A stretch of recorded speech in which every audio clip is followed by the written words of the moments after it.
Andrew Parker Bowles didn't ask for an appointment. He simply walked into a private, heavily guarded drawing room at Buckingham Palace, sat directly across from Princess Anne, and slid a single, unmarked folder across the mahogany table. Without a tremor in his voice, he looked the king's sister dead in the eye and stated that Queen Camilla had been running a massive, untraceable financial empire behind the family's back for over 2 years. If the figures inside that folder leaked to the press, it wouldn't just ruin a marriage, it would instantly collapse the financial integrity of the modern monarchy. He didn't say how he acquired the ledgers.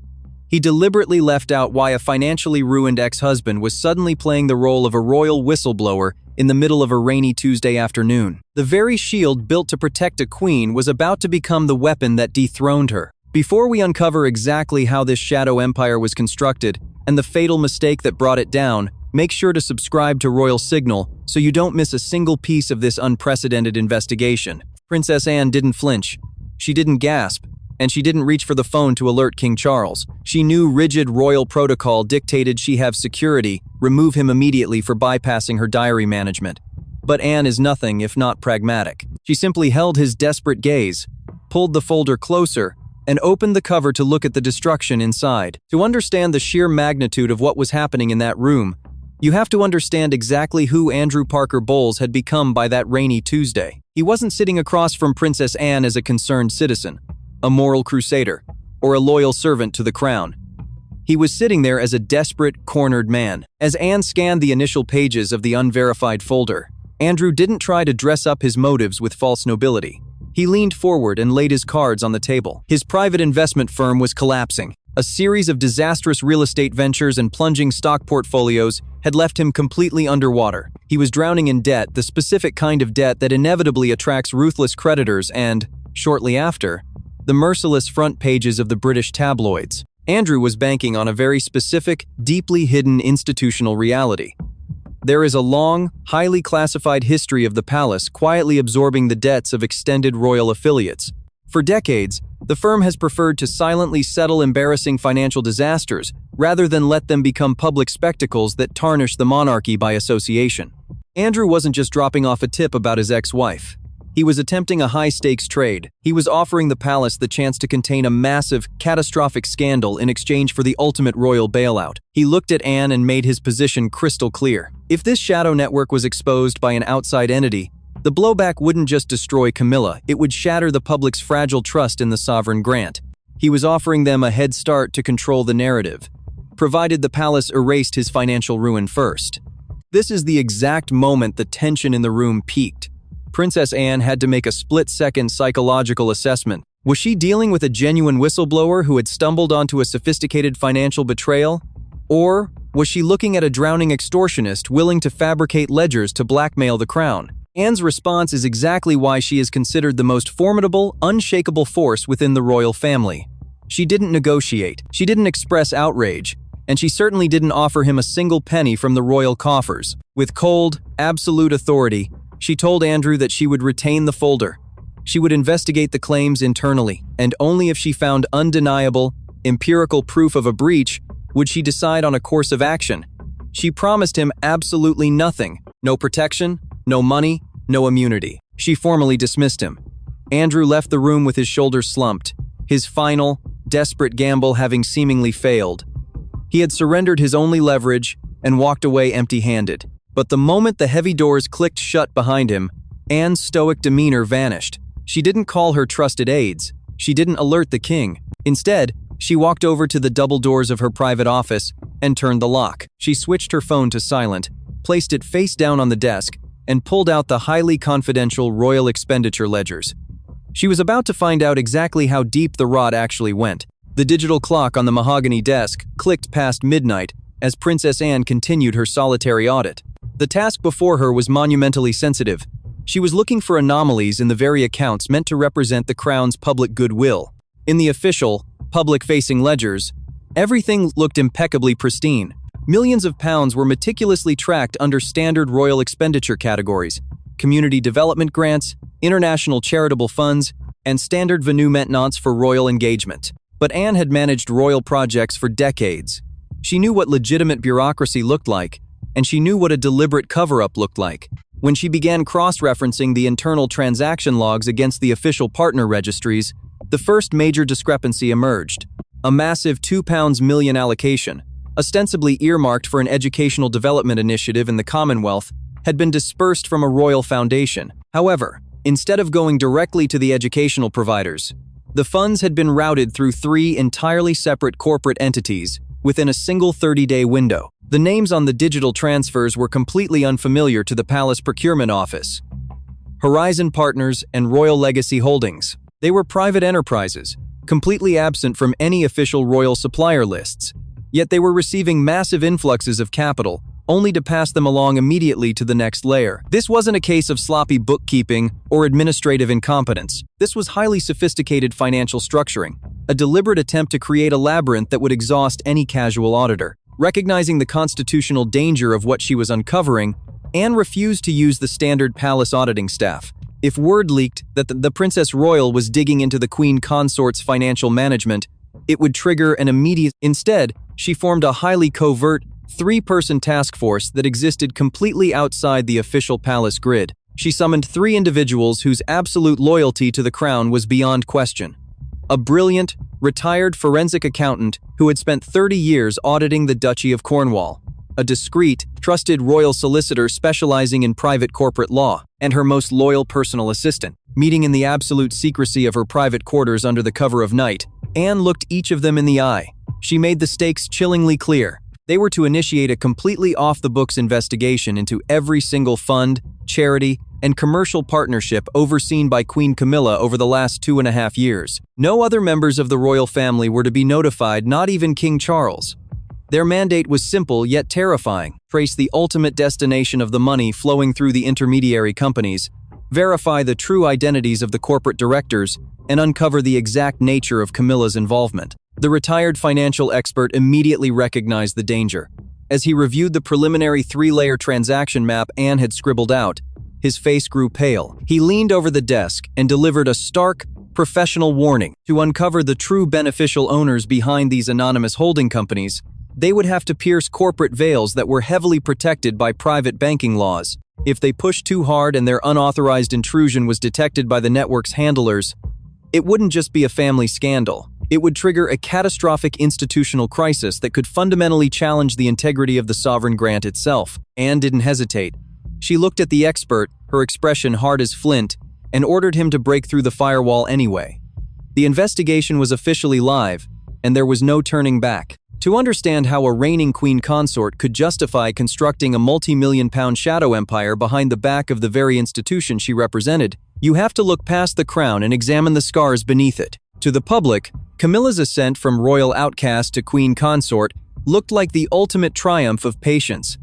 But psychologically, those early brutal decades left an indelible mark. When she first stepped into the grueling machinery of the palace, she was arguably the most vilified woman in Britain. She was surrounded by a public that despised her and an internal royal household that viewed her with deep, barely concealed suspicion. She had watched the firm close ranks before. She knew better than anyone how swiftly the institution could sever ties and discard those it deemed a liability. Even as she reached the ultimate pinnacle of royal power, that deep-seated paranoia never fully dissipated. What if public opinion violently turned again? What if she outlived the king, and the new monarch decided to quietly exile her from the inner circle? She needed a guarantee. She needed an insurance policy, a fortified financial bunker that no one, not even the sovereign, could touch. But building a covert financial network while living inside the most scrutinized family on earth presents an almost impossible logistical challenge. She couldn't use standard royal aides or private secretaries. Courtiers are notoriously loyal to the crown first and the individual second. To build her empire, she had to rely on the invisible men of the monarchy. Within the royal ecosystem, there is a strict, unspoken hierarchy. At the very edge of that hierarchy are the royal protection officers. These highly trained, elite bodyguards occupy a unique, contradictory space. They are physically closer to the royals than anyone else, present for every private argument, secret meeting, and vulnerable moment, yet they are culturally invisible. They are trained to blend into the wallpaper. Camilla realized that her former security detail, men who had shielded her during the most hostile years of her life, possessed a fierce, unbreakable loyalty to her personally rather than to the institution. They became the perfect, untraceable assets. Bypassing the official palace grid, she recruited her most trusted former bodyguards to serve as the corporate fronts for her shadow network. On paper, these men became the sole directors of entities like Horizon Partners. Under Camilla's quiet direction, these companies began offering strategic consulting and facilitation services for royal charities and foreign development projects. They legally siphoned percentages of massive royal contracts, transforming her legitimate proximity to the throne into a covert mechanism for generating untraceable personal wealth. It is a chilling realization, but it forces a moment of profound empathy. This sprawling corruption wasn't born out of cartoonish greed. It was the desperate, calculated architecture of a woman who had been traumatized by her past and was terrified of her future. She built a fortress out of fear. By the end of its second year, the network was flawless. The corporate directors were absolute loyalists. The offshore accounts were heavily encrypted, and the paper trail was seemingly impenetrable from the outside. Camilla had successfully insulated herself against any institutional threat. But as Princess Anne's covert task force was about to discover, the greatest threat to Camilla's fortress didn't come from an outside attack. It was about to come from the inside, triggered by a careless, late-night clerical error, by a low-level staffer who was never supposed to see the files at all. The irony of impenetrable fortresses is that they are rarely breached by a frontal assault. They fall because someone forgets to lock a side door. In the labyrinthine world of the British monarchy, that side door was a man named Richard. To understand how Richard inadvertently detonated this crisis, one must understand the peculiar administrative infrastructure that connects current and former royal households. When a royal marriage ends, the logistical ties do not immediately sever. Pension protocols, shared historical trusts, and old estate managements often require a quiet, overlapping bureaucracy. Richard was a low-level, meticulously discreet secretary whose duties required him to navigate this gray zone, occasionally handling mundane paperwork for both Queen Camilla's outer administrative circle and the legacy files of Andrew Parker Bowles. Late one November evening, while reorganizing a backlog of misfiled documents in a secure archive room at Clarence House, Richard found a misplaced folio. It wasn't marked classified, but the moment he opened it, he knew he was holding live ammunition. Inside were heavily redacted ownership transfer documents and complex transaction logs, detailing massive money flows into private entities like Horizon Partners. The files clearly linked the offshore companies to Camilla's most trusted former bodyguards. Richard wasn't a forensic accountant, but he didn't need to be to recognize the anatomy of a shadow empire. Terrified by the sheer scale of what he had uncovered, Richard did what any survivor in the royal ecosystem would do. He buried the file at the bottom of a locked cabinet, determined to take the secret to his grave. He knew firsthand the crushing power of the palace machine and had absolutely no intention of becoming collateral damage in a royal scandal. But secrets that carry that much psychological weight are incredibly difficult to hold silently. Months later, Richard was tasked with a routine, private meeting with Andrew Parker Bowles to finalize some lingering legacy estate paperwork. Andrew was already in the throes of his financial collapse, stressed, erratic, and aggressively pressing Richard about every available penny in his old trusts. Exhausted and desperate to deflect Andrew's relentless questioning, Richard made a fatal, split-second error.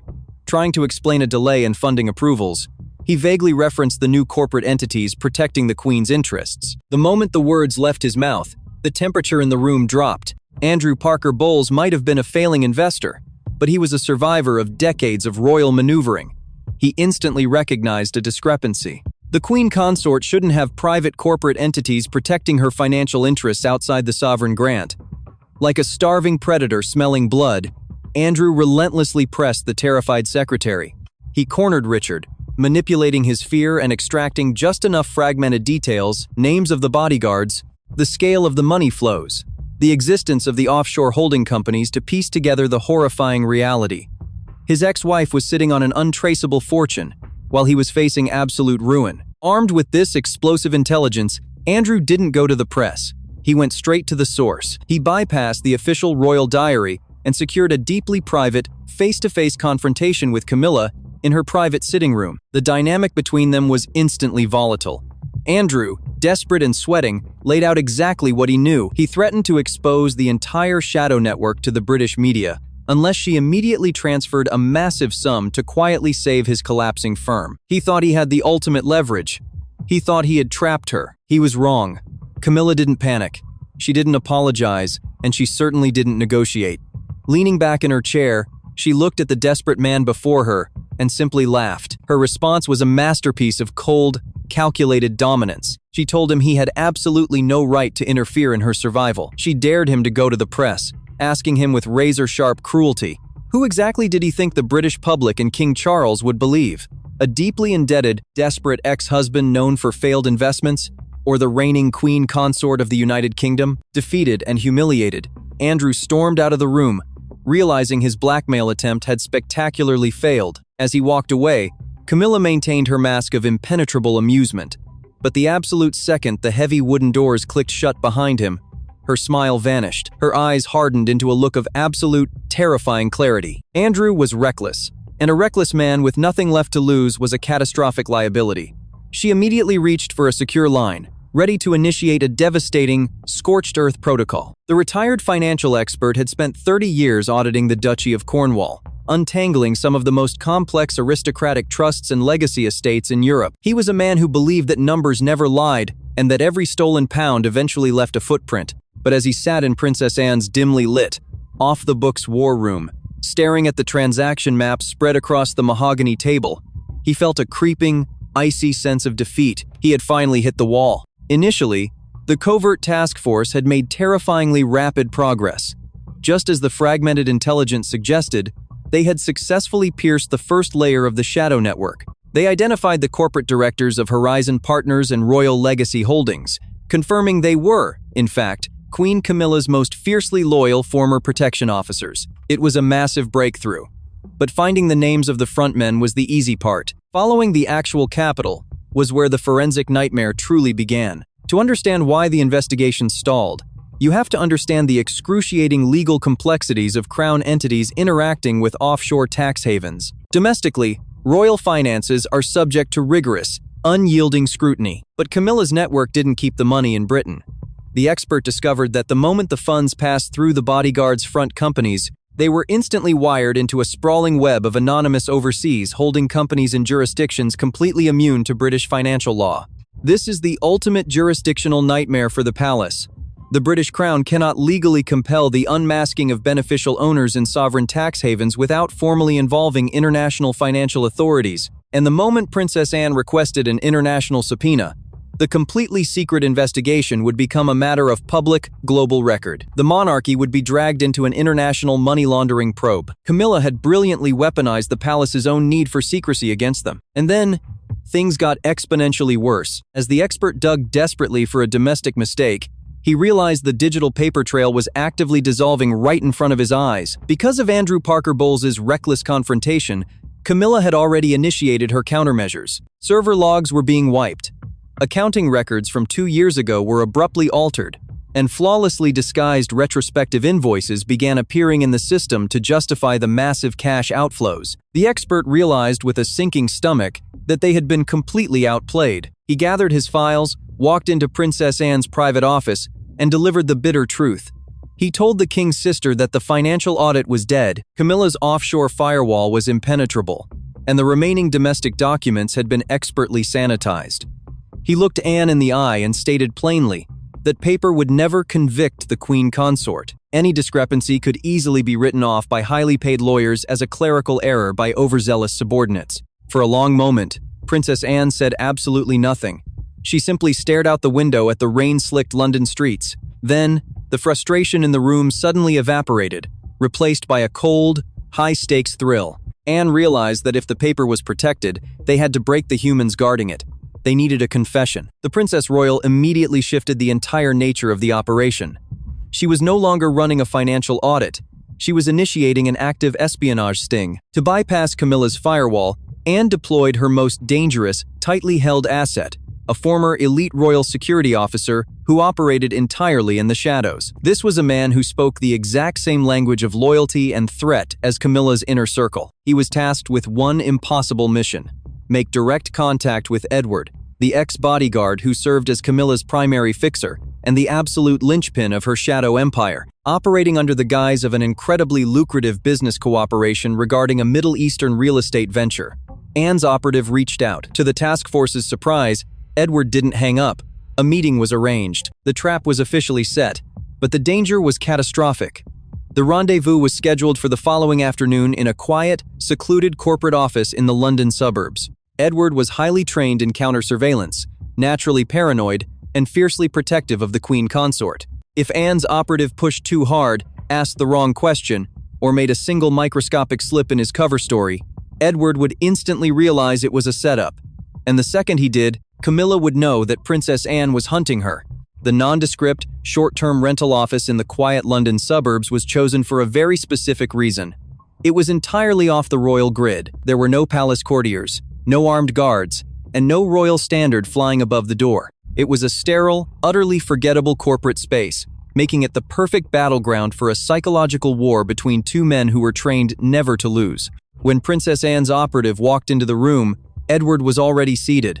To the untrained eye, Edward looked like a standard corporate director in a tailored suit, but the operative knew exactly who he was dealing with. Edward was a former elite royal protection officer. He was a man who had spent years scanning crowds for assassins, anticipating threats before they materialized, and acting as the ultimate physical and legal shield for Queen Camilla. More importantly, Edward was bound by the most terrifying legal constraints in the British establishment. Former royal security personnel are locked into ironclad non-disclosure agreements and the Official Secrets Act. Breaching these agreements doesn't just result in termination. It guarantees absolute financial ruin, total excommunication from the global private security sector, and potentially devastating legal prosecution. Edward's silence wasn't just a matter of loyalty, it was a matter of survival. The operative sat down, adopting the relaxed, confident posture of a wealthy intermediary. He launched into his cover story, pitching a highly lucrative, vaguely defined real estate development project in the Middle East. He explained that his investors were looking for discreet facilitation and strategic partnership through Horizon Partners. He carefully dangled the bait, implying that a connection to royal prestige could result in a massive financial windfall for both sides. He waited for Edward to take the bait, to show even a flicker of greed or acknowledgement of his hidden royal backing. Edward gave him absolutely nothing. The former bodyguard took a slow sip of water, his hands completely steady, his face an impenetrable mask of polite corporate indifference. He smiled coldly and stated that there seemed to be a misunderstanding. He claimed Horizon Partners was a straightforward, fully transparent consultancy firm. He seamlessly deflected every subtle implication of hidden money or royal connections, offering nothing but corporate jargon. If the operative's investors had a legitimate proposal, Edward suggested, they were welcome to submit it to a generic company email address for standard review. The operative felt the icy chill of the stone wall. He knew instantly that Edward was too disciplined to crack in a first meeting. If the operative pushed any harder, if he tried to force the issue, or ask a leading question, Edward's counter-surveillance instincts would instantly trigger. Edward would know he was being stung, and the entire investigation would collapse. So, the operative made a brilliant tactical retreat. He didn't push. Instead, he let his shoulders drop, allowing a flicker of genuine annoyance to cross his face. He masterfully feigned the bruised ego of a wealthy businessman whose time had just been wasted. He closed his briefcase with a sharp, dismissive snap and stood up, apologizing curtly for the misunderstanding. He had lost the verbal battle, but the conversation was never the actual mission. As the operative prepared to leave, he reached his right hand across the wide mahogany table to offer a final, professional handshake. He locked his eyes directly onto Edward's. It is a fundamental psychological trick. Intense, unwavering eye contact forces the human brain to focus entirely on the face and the extended hand. While Edward's intense scrutiny was locked on the operative's eyes and their gripping right hands, the operative's left hand completely obscured by the drape of his coat, and the shadow of the desk moved with blinding speed. He pressed a microscopic, military-grade, voice-activated recording device firmly against the underside of the table. The handshake broke. The operative turned and walked out of the room, leaving Edward completely unaware that the dynamic of the entire crisis had just shifted. To the CCTV cameras outside, the operative looked like a defeated man walking back to his car in the rain. But as he sent a secure ping to Princess Anne's encrypted phone, a surge of adrenaline masked his quiet triumph.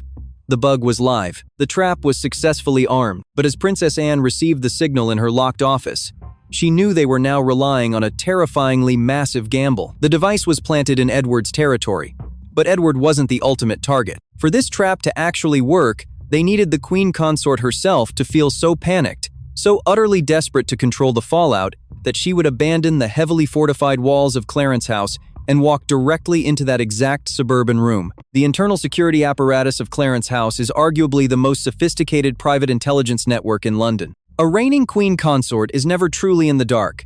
She is insulated by a web of loyalists, informants, and highly trained security personnel who monitor every ripple in the royal ecosystem. Within hours of the operative leaving the suburban office, Edward sent a secure, encrypted message to Camilla's inner circle. He reported the strange, vaguely threatening meeting with the so-called Middle Eastern investor. Edward hadn't cracked, but he was a seasoned professional. He knew a probing operation when he saw one. When the intelligence reached Camilla, she didn't panic. Panic is a luxury for those who haven't spent decades surviving the brutal, behind-the-scenes warfare of the British monarchy. She instantly recognized the signature of the operation. This wasn't a tabloid journalist digging for a scoop, and it certainly wasn't a random corporate spy. This was the calculated, surgical precision of Princess Anne. Camilla knew her sister-in-law was closing in, and she knew the paper trail alone wouldn't be enough to trigger a sting like this. Anne was looking for the kill shot, a human confession. Instead of retreating or going into hiding, Camilla decided to launch a devastating counterattack. But to execute it, she had to do something incredibly dangerous. She had to move her operations completely off the official royal grid. Escaping the palace diary is nearly impossible for a queen consort. Every movement, every visitor, and every phone call is meticulously logged by a small army of courtiers whose sole job is to track the sovereign and his wife. To bypass this suffocating surveillance, Camilla utilized a ghost protocol, a highly classified, unofficial maneuver typically reserved for extreme security threats. Utilizing her most fiercely loyal protection officers, she was quietly slipped out through a subterranean service exit into an unmarked, civilian decoy vehicle. While the official royal motorcade proceeded to a scheduled, highly visible engagement to maintain appearances, Camilla traveled incognito through the rain-slicked streets of London. She was heading directly toward the very place Anne's operative had just vacated, the secluded suburban office. When Camilla walked into the sterile, short-term rental space, Edward was waiting. The atmosphere was thick with tension, but Camilla was a vision of absolute, chilling composure. She didn't waste time on pleasantries. Pacing the floor with the authority of a military commander, she began issuing rapid-fire, ruthless orders to dismantle the empire she had spent 2 years building. She ordered Edward to execute a total digital blackout. Every server log linking her to Horizon Partners was to be wiped using military-grade data destruction software. Every physical file was to be incinerated. Every offshore account was to be instantly decentralized and hidden behind new layers of anonymous proxies. But destroying the evidence wasn't enough for Camilla. She knew that a sudden disappearance of funds would only confirm Anne's suspicions. She needed a narrative. She needed a scapegoat, and in a masterstroke of diabolical brilliance, she chose the man who had just tried to blackmail her. Camilla ordered the creation of a massive, meticulously forged paper trail designed to frame Andrew Parker Bowles as the sole mastermind behind the entire Shadow network. She instructed Edward to backdate internal memorandums, falsify corporate signatures on offshore transfer documents, and manipulate the Foundation's transaction logs to make it look as though Andrew had independently exploited her past royal connections. She dictated the exact narrative they would feed the investigators. Andrew, desperate and facing bankruptcy, had gone rogue. She was going to use Andrew's current, highly publicized financial ruin as the perfect, undeniable motive for his imaginary crimes. If Anne wanted a culprit, Camilla was going to hand her Andrew's head on a silver platter. As she laid out the intricate details of this ruthless setup, her strategic brilliance was undeniable. She had anticipated every angle, closed every loophole, and effortlessly weaponized the palace's own legal structures to insulate herself while destroying her ex-husband. But this is where the sheer, breathtaking dramatic irony of the situation reaches its peak. As Camilla stood in that quiet room, confidently dictating the destruction of a man's life and the manipulation of the crown, she had no idea that she was speaking directly into Princess Anne's trap. Every cold command, every detail of the forgery, every remorseless syllable was being captured in crystal-clear high definition by the voice-activated device planted just inches away from her. Believing her fortress was completely secure and her enemies outmaneuvered, Camilla offered a final, satisfied smile. She told Edward to execute the plan by midnight, turned on her heel, and walked out of the room to return to her throne. She left completely unaware that underneath the mahogany table, A tiny red light was silently, steadily blinking. The storm over London hadn't broken by the time the encrypted audio file finally arrived on Princess Anne's secure terminal. Sitting in the oppressive silence of her private office, illuminated only by the harsh glow of her desk lamp, she connected her earpiece and pressed play. What she heard over the next 20 minutes was not the sound of a terrified woman making a desperate mistake.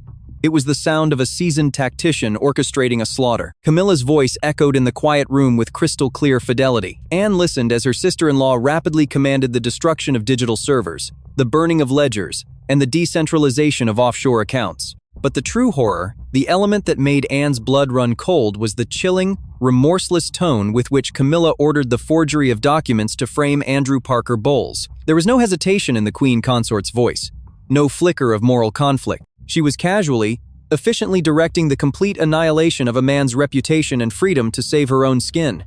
For Anne, this was the absolute turning point. The financial corruption was a grievous violation, but it was born of a recognizable paranoia. This, however, was something entirely different. This was an active, malignant willingness to destroy innocent lives and weaponize the legal apparatus of the crown. If Camilla was willing to cross this line, there was no limit to the damage she could inflict upon the institution itself. The Princess Royal disconnected the earpiece. The time for covert task forces and strategic waiting was over. Anne reached for the secure red telephone on her desk.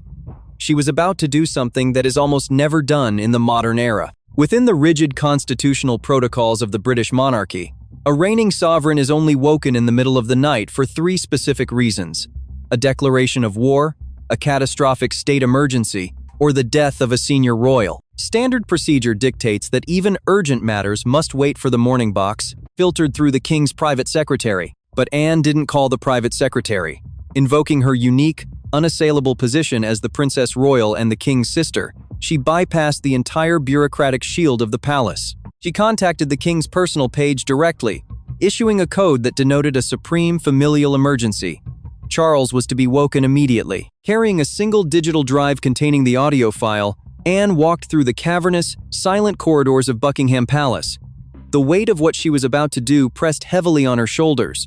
She wasn't just bringing evidence of a crime. She was bringing the weapon that would break her brother's heart. She knew how deeply Charles loved Camilla, how hard he had fought the establishment and the public to place the crown on her head. Anne was walking into that room to shatter his world, but her duty to the crown superseded her empathy for her brother. When Anne entered the small, private sitting room deep within the sovereign's apartments, King Charles was already there. He sat at a small circular table, looking impossibly fragile and exhausted, hastily dressed in informal attire, his face etched with worry over the midnight summons. Anne did not sit. She placed the digital drive on the table between them and looked at the sovereign. Before she could even begin to explain the devastating reality of what was on that tape, the heavy wooden door clicked open. Camilla, summoned from her own chambers, stepped into the room. The trap had officially snapped shut, and there was absolutely nowhere left to run. The atmosphere in the king's private sitting room was suffocating. Queen Camilla stood near the doorway, pulling her robe tighter around herself, her eyes darting between the exhausted monarch and the unyielding Princess Royal. Princess Anne did not waste time. With surgical precision, she laid out the accusations: the hidden financial network, the offshore accounts, the exploitation of royal proxies. Camilla reacted immediately, launching into a fierce, indignant denial. She turned to King Charles, her voice trembling with manufactured betrayal. She insisted that this was all a monstrous fabrication, orchestrated by a bankrupt, desperate Andrew Parker Bowles. She pleaded with her husband, leaning heavily on the decades of public abuse they had endured together, framing herself as the victim of yet another vicious smear campaign. She begged Charles to protect her. Charles looked torn, his eyes reflecting the agony of a man desperate to believe the woman he loved. Anne didn't argue. She simply connected the digital drive to a small, secure terminal on the desk and pressed play. The pristine, digitized audio of Camilla's own voice filled the silent room. There was no static to hide behind. Every cold, calculating instruction to Edward, the orders to wipe the servers, burn the files, and meticulously forge documents to destroy her ex-husband echoed off the palace walls. As the recording played, all the color drained from Camilla's face. The impenetrable mask of the Queen Consort shattered completely. When the audio finally clicked off, the silence that followed was deafening. Camilla tried to speak, but the lie was dead. Desperate, she shifted tactics, tears welling in her eyes as she cited her historical mistreatment. She pleaded that the firm had never truly accepted her, that she had to build a failsafe because she was terrified of being abandoned. But Charles was no longer looking at his wife. He was looking at a stranger. The financial theft was a deep wound, but the ruthless, calculated attempt to frame another human being and the effortless way she had just lied to his face was a fatal blow to their foundation.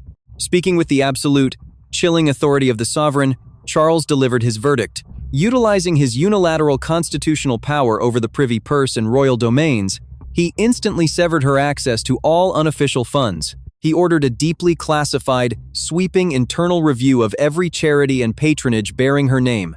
Her shadow empire was dead. Stripped of her leverage and her dignity, Camilla was quietly dismissed from the room. As the heavy doors closed behind her, Charles buried his face in his hands, leaving the king and his sister alone in the devastating wreckage of the crown's most closely guarded secret. The grand, tragic irony of Queen Camilla's shadow empire is that her ultimate downfall was entirely self-inflicted. She spent years meticulously building an elaborate, multi-million-pound shield because she was terrified of being pushed aside by the institution. Yet, the very act of constructing that shield and her ruthless attempt to protect it was exactly what provided the evidence to destroy her. Had she done absolutely nothing when Andrew Parker Bowles first walked into Buckingham Palace, Princess Anne's investigation would have inevitably stalled. The offshore firewalls were simply too strong, and the paper trail too thin. But Camilla's insatiable need for control and her panicked decision to actively frame her ex-husband handed the Princess Royal the one weapon she lacked: a recorded, undeniable confession.